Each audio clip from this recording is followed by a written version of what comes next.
I got a sharp blade. No. What happened?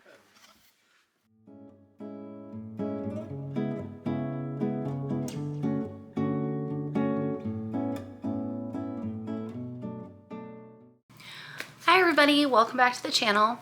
For today's video, I'm going to do something a little bit different. Normally, I show you how to make one of my outfits that I've made.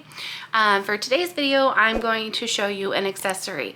A lot of us have smartwatches, and if you're like me, I can't stand the feeling of the band constricting around my wrist. So I have taken from my original video where I made a scrunchie, and I'm turning it into a scrunchie watch band. And I will show you all how I do that. It's super simple, they're super easy to make. So we're gonna go ahead and make one of those now. For this project, I just recycled some fabric that I used for my classroom door window at school, and I cut a piece to be 20 inches by 4 inches.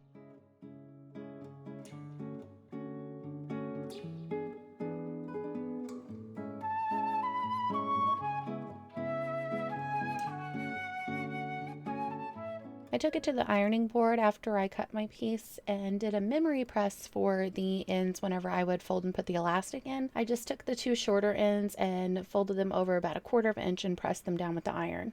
After the memory press, I turned the fabric over and just kind of pressed the top a little bit to make sure there weren't too many wrinkles. I wasn't too worried about it because it will scrunch up after the elastic goes in. I then unfolded my memory presses and laid the fabric out to touch on the long sides, right sides facing together, and pinned them up so I can go sew this together to make a tube for the scrunchie. I will sew down the long sides, leaving the short sides open so I can turn the fabric right side out when it's finished. But as it would be, everything was going totally fine. Everything was pressed and pinned, ready to sew. So of course, the machine has to be finicky for me.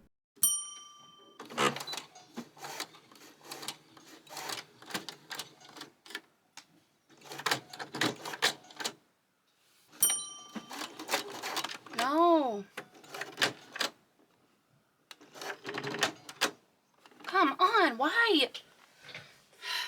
It would seem the sigh of disappointment I just had really made the machine feel the shame of that disappointment and decided, okay, yes, third time is actually the charm and we will work now. I just sewed down the long side of the tube with a 1/2 inch seam allowance, and then I trimmed that seam allowance after I finished sewing it.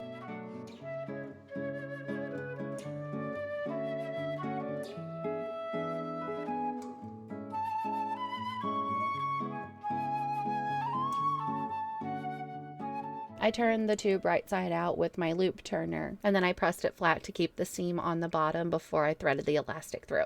I then cut some elastic that I measured around my wrist, leaving open some space where I know the watch face would be. I then took my bodkin to thread the elastic through the opening of the casing, and then eventually through this hardware piece that I bought off of Amazon. The hardware has two sides, and you want to make sure that the bottom side where the seams are going to be is showing on the side that has the little silver piece in the middle. I'll show you what that looks like. So then I just make sure that I feed it through the hardware pieces where my elastic is still hanging at the end of the casing there, and I fold it down to be sewn at the machine there to enclose it all in.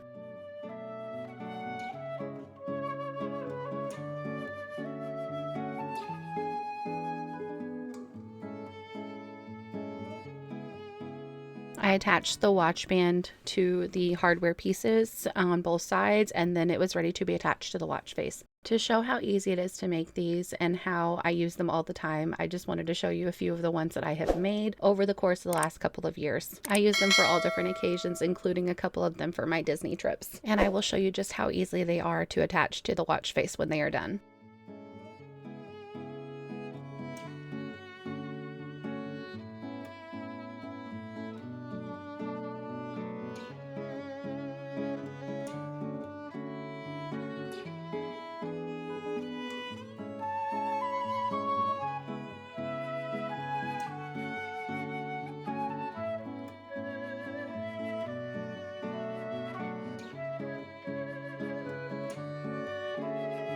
Thank you guys so much for watching. I super appreciate it. If you like watching my content and you want to see more, please feel free to like, subscribe, comment on this video. It will help get it out there for other people to see, to be able to enjoy as well. I appreciate you guys all so much. If you'd like to see more, I'll go ahead and throw in a couple of videos over here on the side. I hope to see you guys again real soon. Bye!